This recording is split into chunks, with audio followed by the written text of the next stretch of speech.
Hello বন্ধুরা, বিকালের টিফিনে বানাবো আমি পেঁয়াজি। প্রথমে পেঁয়াজটাকে ভালো করে কেটে নিয়েছি। ডালটাকে আমি সেদ্ধ বসিয়ে দিয়েছি। ডালটা সেদ্ধ হয়ে গেছে। এর মধ্যে দিয়ে দেব পরিমাণ মতো লবণ, দেব আমি হলুদ গুঁড়া, দেব আমি আদা রসুন পেস্ট, দেব কাঁচা লঙ্কা কুচি, দিয়ে দেব খাবার ছোড়াটা দিলে খাস্তা হয়। দিয়ে দেবো আমি ময়দা পরিমাণ মতো। ময়দাটাকে দিয়ে আমি মেখে নিয়েছি।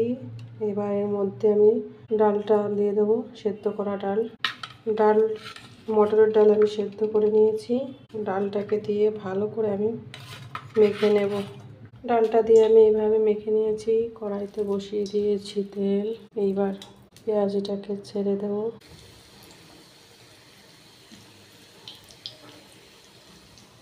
দেখো, পেঁয়াজটা ভাজা হয়ে গেছে। এবার এটাকে আমি নামিয়ে নেব। লাল লাল করে ভেজে নিয়েছি।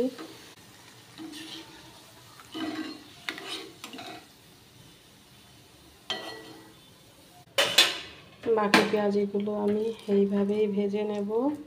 এইভাবে পেঁয়াজটা যদি বানানো যায় খুবই খাস্তা মুচমুচে হয়। গরম গরম এই পেঁয়াজিটা খেতে খুবই ভালো লাগে।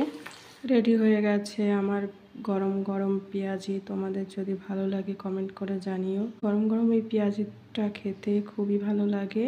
তোমরা বাড়িতে হলেও একবার ট্রাই করে দেখো।